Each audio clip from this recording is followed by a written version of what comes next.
नमस्कार, आप देख रहे हैं अपना बिहार। आपके साथ मैं हूं शिप्रा झा और बुलेटिन की शुरुआत इस वक्त की बड़ी खबर के साथ करेंगे। पटना से आपको इस वक्त की बड़ी खबर बता दें, जहां सीएम आवास पर बड़ी बैठक, सीएम नीतीश कुमार के नेतृत्व में ये बैठक हो रही है। जेडीयू संगठन को लेकर ये बड़ी बैठक की जा रही है और आपको बता दें कि बैठक में केंद्रीय मंत्री ललन सिंह शामिल हुए हैं। जेडीयू के राष्ट्रीय कार्यकारी अध्यक्ष संजय झा भी शामिल हैं। मंत्री विजय चौधरी इस बैठक में मौजूद हैं और बैठक में कई और मंत्री भी मौजूद हैं। खासतौर पर जो बैठक है वो जेडीयू संगठन को लेकर बड़ी बैठक की जा रही है और न्यूज 18 संवाददाता आनंद अमृतराज अधिक जानकारी के साथ जुड़ गए हैं। आनंद, बैठक को लेकर क्या अपडेट, क्या अंदर खाने बातचीत चल रही है, कुछ जानकारी? देखिए शिप्रा, अब लगभग 3:30 बजे के आसपास ये बैठक शुरू हुई, जिसमें जेडीयू के जो भी बड़े नेता हैं, जो एक तरीके से नीतीश कुमार के कोर टीम के सदस्य बताए जाते हैं, वो तमाम लोग मौजूद हैं। और इस वक्त हम आपको तस्वीर दिखा रहे हैं ANMR की।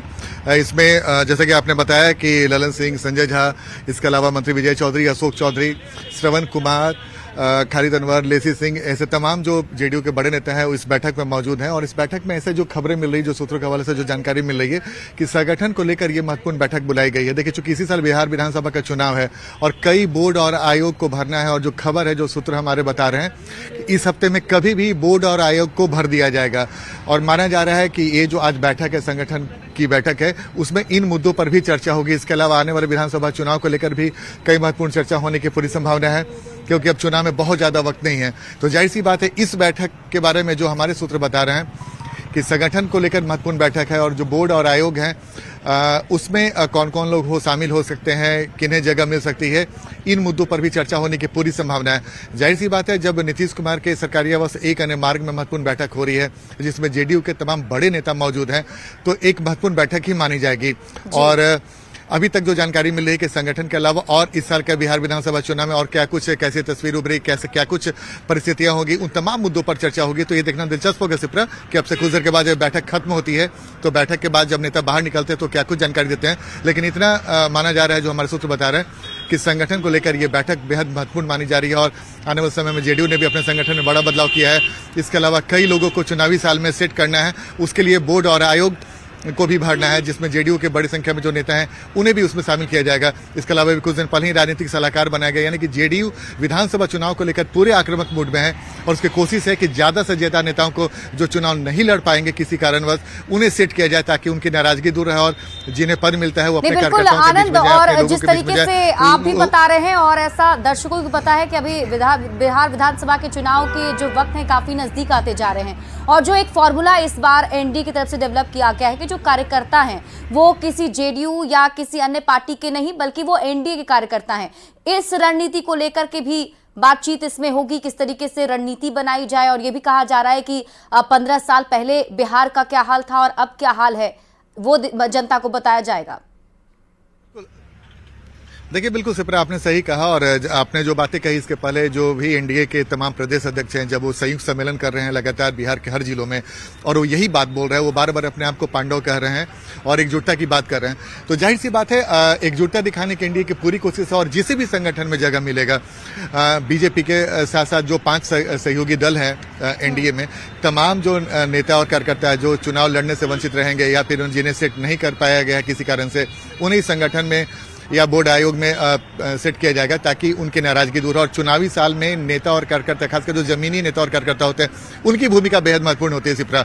तो जाहिर सी बात है, इस बैठक को इस मायने भी महत्वपूर्ण माना जा रहा है कि जब संगठन की चर्चा होती है, संगठन में तमाम मुद्दे आ जाते हैं, चाहे बोर्ड हो, आयोग हो, या फिर जो दूसरे जेडीयू में संगठन के पोस्ट हैं, उन्हें जल्द से जल्द भरा जाए। चूंकि अब बहुत ज्यादा वक्त नहीं है, अक्टूबर में विधानसभा चुनाव होना है, एक बड़ी उसके पहले जेडीयू के सामने जरूर है आनंद। अगर देखा जाए तो पिछली बार जो परफॉर्मेंस जेडीयू का रहा, चाहे जिस वजह से जेडीयू को नुकसान पहुंचा हो, लेकिन एक बड़ा नुकसान जरूर था और 3rd नंबर की पार्टी जेडीयू जो है बन गई बिहार में। तो ऐसे में इस बार जरूर कोशिश होगी कि नंबरिंग जो है, वो स्कोर है, वो ज्यादा पहुंच सके। बिल्कुल, आपने सही कहा। और यही वजह है कि जब भी आप एनडीए किसी नेता से पूछे या जेडीयू किसी नेता से पूछे, तो उनका एक ही नारा होता है, 2025 225 पार। वो बार बार ये दावा कर रहे हैं कि 2025 के विधानसभा चुनाव में एनडीए 225 पार करेगा। अगर एनडीए 225 के आसपास पहुंचता है जैसा कि वो दावा करते हैं तो जेडीयू के सीटों की संख्या निश्चित तौर पर बेहतर होगी। लेकिन ये दावा है, चुनाव में परिणाम क्या होगा तो आने वाला वक्त ही बताएगा सिप्रा।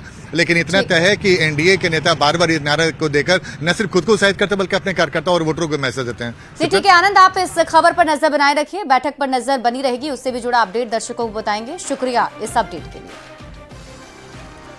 बढ़ते हैं आगे। सीएम नीतीश कुमार ने फिर से कहा कि वो अब इधर उधर कहीं नहीं जाएंगे। एनडीए गठबंधन मजबूत है और वो एनडीए में ही रहेंगे, यहां रहकर ही बिहार का विकास करते रहेंगे। अब सीएम नीतीश कुमार बार बार हर मंच से ये बयान देकर साफ कर रहे हैं कि बीजेपी उनकी स्वाभाविक मित्र है और लालू प्रसाद के साथ जाना उनकी बड़ी भूल थी। एक दो जगह कुछ हुआ, लेकिन कभी हम लोग इधर उधर कहीं नहीं जाएंगे, हम लोग यही रहेंगे साथ में, जो शुरू से थे। हमको बनाए कौन? वही ना बनाए, श्रद्धेय अटल बिहारी वाजपेयी जी, वही हमको बनाए थे। तो इसीलिए कभी हमरे पटिया में एक दूंगो कुछ कर दिए, दो बार इधर उधर, वो कभी संभव नहीं है। हम लोगों के साथ जो पुराना रिश्ता है उसी के साथ सब दिन हम लोग रहने वाले हैं। और इसके लिए जो ये सब बात हो रही है, इतनी खुशी हुई है, इतना अच्छा लगा है कि हम यहाँ पर आ रहे हैं। तो नीतीश कुमार के बार बार दिए जाने वाले इस बयान पर विपक्ष ने हमला बोला है, जबकि एनडीए नेताओं ने मजबूती से बिहार में नीतीश कुमार के ही नेतृत्व में सरकार बनने की बात कही है। ताकतवर समूह से कोई जाना नहीं चाहता। पहले की घटनाओं को विस्मृत कर माननीय मुख्यमंत्री नीतीश कुमार जी ने साफ कर दिया कि वे अब इधर उधर नहीं जाएंगे, एनडीए में ही रहेंगे। दरअसल केंद्र और बिहार की डबल इंजन की सरकार से बिहार का जितना अभूतपूर्व विकास हुआ वैसे पहले कभी नहीं। रही बात विपक्ष की, तो उनके घटक दलों में जलन और बेचैनी स्वाभाविक है। एनडीए बिहार विधानसभा का चुनाव भी सीएम नीतीश जी के नेतृत्व में ही लड़ेगा और सरकार एनडीए की ही बनेगी। कहते हैं ना कि चोर की दाढ़ी में तिनका, शायद यही वजह है कि बार बार इस बात का जस्टिफिकेशन भारतीय जनता पार्टी के सामने सुशासन बाबू दे रहे हैं कि अब वो कहीं नहीं जाएंगे। सवाल ये उठता है कि क्या भारतीय जनता पार्टी से वो इतने खौफजदा हैं कि इस प्रकार का स्टेटमेंट देने को मजबूर हैं। नीतीश कुमार जी ने नेचुरल गठबंधन के साथ जो अपनी राजनीति की शुरुआत की है, उसी के बारे में आगे भी गठबंधन जारी रखने की बात कहते हैं और इसी में राज्य की जनता भी सहज रहती है। आदरणीय मुख्यमंत्री श्री नीतीश कुमार जी को बार बार ये सफाई देना पड़ रहा है, हर मंचों से ये सफाई दे रहे हैं कि अब इधर उधर नहीं करेंगे। तो बिहार की जनता को विश्वास ही नहीं हो पा रहा है। अब चाहे जितना ये सफाई दे दें, अब आदरणीय मुख्यमंत्री श्री नीतीश कुमार जी की विदाई तय है। देखिए, जेडीयू के राष्ट्रीय प्रवक्ता राजीव रंजन ने नीतीश कुमार के एनडीए में रहने और इधर उधर नहीं जाने वाले बयान पर प्रतिक्रिया दी है। क्या कुछ कहा है, आपको दिखाते हैं। बिहार के करिश्माई मुख्यमंत्री नीतीश कुमार जी ने बार बार इस बात को दोहराया कि भविष्य में कभी भी राष्ट्रीय जनता दल लालू यादव या तेजस्वी यादव के साथ कभी कोई गठजोड़ नहीं बन सकता है।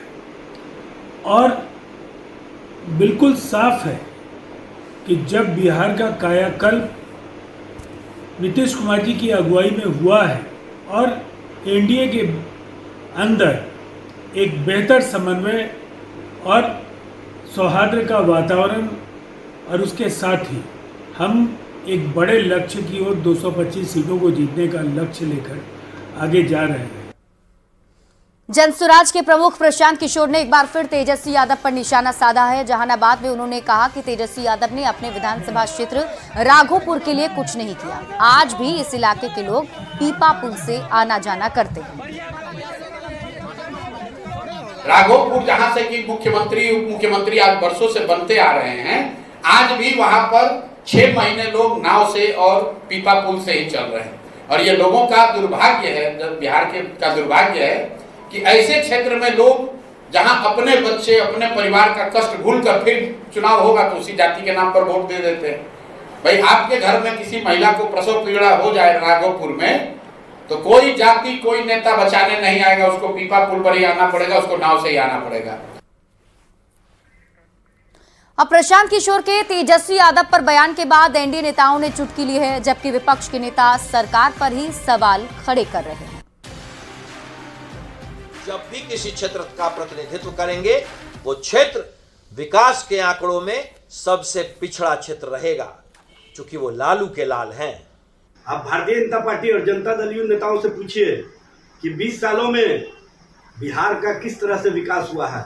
बिहार में जिस तरह से नीति आयोग की रिपोर्ट आया, उसमें स्पष्ट रूप से सामने आया है कि शिक्षा के क्षेत्र में, चिकित्सा के क्षेत्र में बिहार फिसड्डी राज है।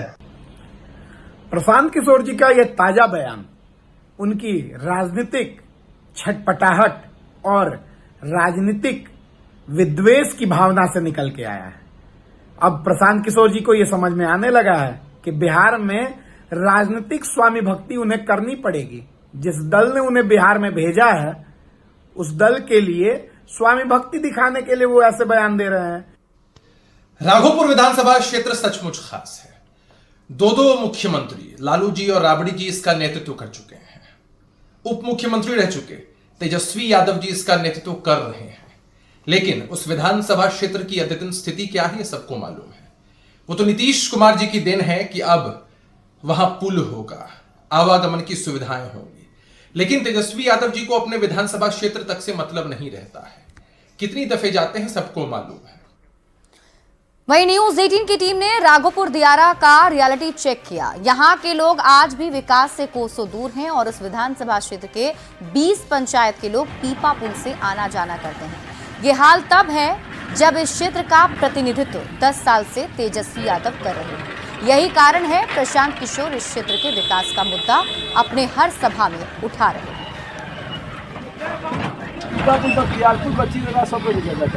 राघोपुर इसी में पड़ता है। यहाँ से कितना दूरी होगा राघोपुर का? यहाँ से राघोपुर 10 किलोमीटर। 10 किलोमीटर। कितना फायदा है लोगों को पुल से? लोगों को बहुत फायदा है, किसान सबको फायदा है।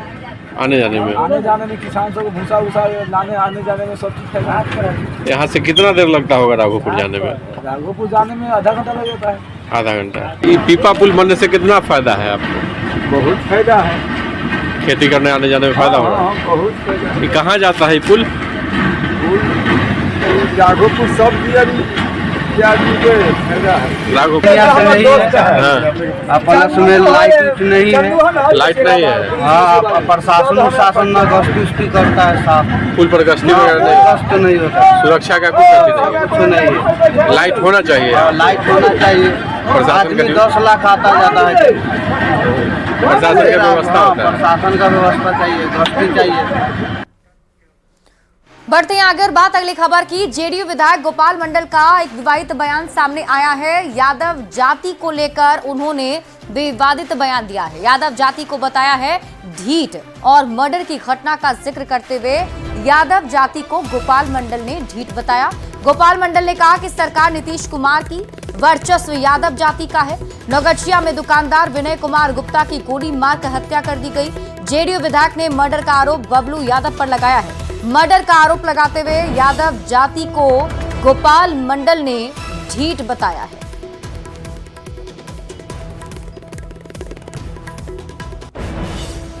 ढीठ जात होता है। जात थेथर ये दबने वाला नहीं है। और नीतीश कुमार का शासनकाल है, लेकिन वर्चस्व उन्हीं का है। स्टैंड जोतना, जंगल जोतना, ढाब जोतना, सारा काम उन लोगों का है। हम लोग ऐसा ही पड़ा हुआ है। बड़ा दुख होता है। बढ़ेंगे अगर बात अगली खबर ही कर लेते हैं। भागलपुर में ओवैसी को लेकर लोगों की मिली जुली राय दिखी।